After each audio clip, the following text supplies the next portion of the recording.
Mga mare, malaki po ang itinaas ng presyo ng isda at gulay sa ilang pamilihan sa Metro Manila kasunod ng pananalasa ng Bagyong Christine.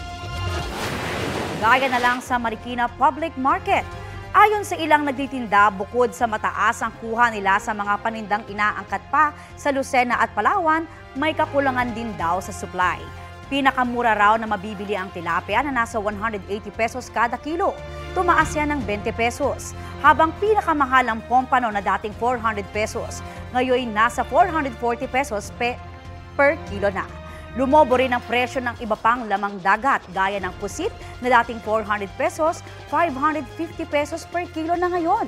50 pesos naman ang taas presyo sa hipon na ngayon 450 pesos kada kilo na. Ang iba't ibang gulay tumaas din ang presyo, gaya ng sayote na 80 pesos per kilo at carrots na 180 pesos ang kada kilo. Pareho yang 20 pesos ang itinaas, habang 200 piso ang dagdag sa kada kilo ng broccoli.